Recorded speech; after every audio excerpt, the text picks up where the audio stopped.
Hello and welcome back to Fixing It Up. Today we have the Toshiba Tecra A9. Now I haven't done anything with this one at all, but I wanted to give you an update on what we need to do with the Tecra A9. So this Tecra A9 is completely dead. You press the power button, absolutely nothing, no charger with it. So hopefully we can get that sorted out with a charger. These Tecra A9s were all the rage back in 2008, 2009.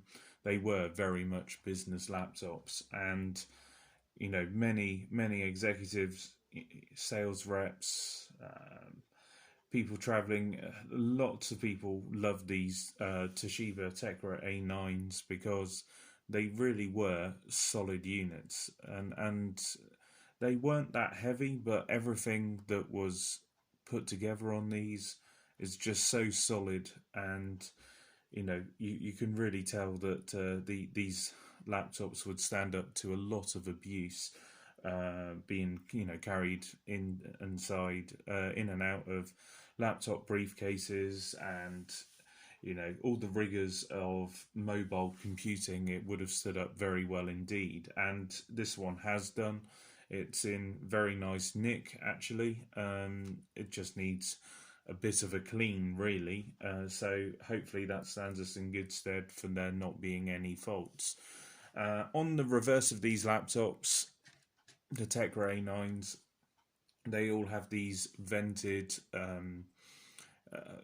case backs, so that helps keep everything hardware-wise nice and cool.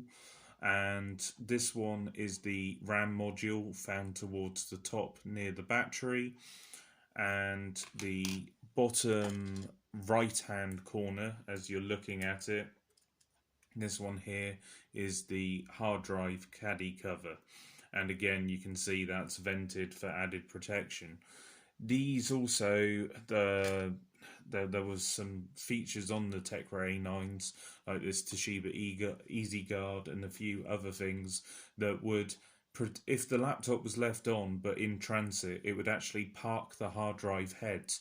Obviously technology's moved on a bit now, and I would be looking to fit a solid state in here, but when these laptops came out, this Toshiba EasyGuard software would actually park the hard drive heads, preventing damage in transit, and it worked very well. I mean, we, like I say, I used to work for Toshiba doing laptop support, and Tecra A9s just rarely came up for hardware callouts or anything like that. They really they just seem to be so reliable, so dependable, and were used by many for that purpose. And these laptops just have a very well known and well regarded reputation for being reliable and easy to live with devices. You've even got the touch post here, which is very familiar for people with IBM ThinkPads, and this was very much aimed at the Lenovo IBM ThinkPad Business, the Tecra series. So the Tecra series was very much, it wasn't going to be a gaming powerhouse, but it was going to be very much your work and productive powerhouse, which these things found, these things found their way into so many businesses' lives during the late 2000s. Furthermore to that, I would say that one thing that Toshiba quite cleverly did, knowing that obviously Vista was very much, in terms of favorability, not great, and although a lot of things did improve with Vista with Service Pack 2, you found that Windows XP kind of almost lived on long past Windows Vista. And in essence, you got Service Pack 2 of Vista coming out in, I think it was about 2009, and XP Service Pack 3 also coming out that same year, which showed that Vista just really wasn't cutting the mustard, and Windows 7 was a far better operating system in every regard. But when this laptop came out, and this unit was happened to be manufactured in February 2008, a lot of business users were using Windows XP, and this one did actually come with Windows XP Professional, even though during this time Windows Vista Business was very much Microsoft's latest operating system. But many were like, no, we don't want Vista, and we wanted XP, and that's what they got. And the Tecra A9s, even though, like I say, XP had been superseded in 2006 by Vista, these XP Tecras just kept on, I think, all the way up until about 2010, and then Windows 7 came out in 2009, and that just sort of cemented people's it basically put everything right that was wrong with Vista. Vista was far more a much more visual operating system, and that worked very well, but what it did do was hinder the performance, which made it very, very unusable.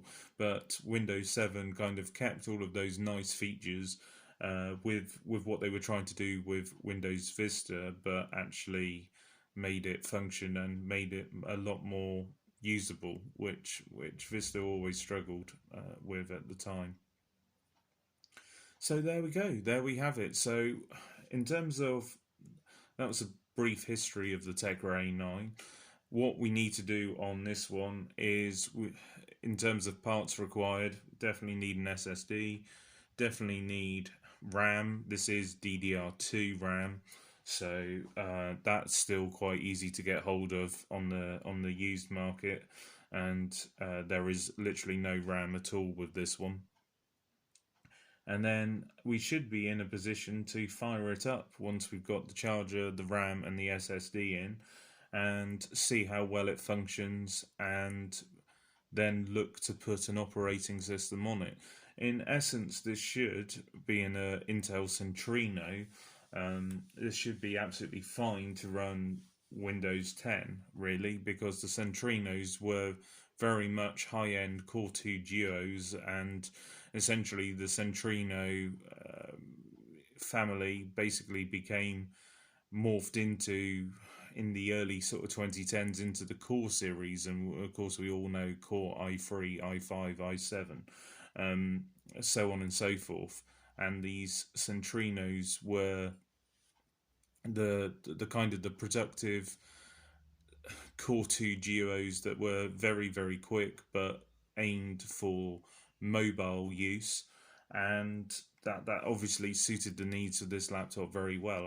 I must admit, no, they were never ever sluggish, and hopefully we can get this one up and running, and it will be a great device. I've always wanted a Tecra A9.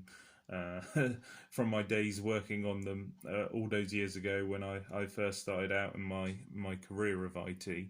I just absolutely love the look of them, and I think they still look very, very good. They're like a laptop that means business, in my opinion, and they really are nice laptops to work on as well. Very easy access to your hard drive, your RAM, and they're very solid machines. Well, that's all for now. Thank you very much for watching. Don't forget to like, subscribe and share, and I look forward to bringing you some more updates on this one in the next video. Take care. Bye.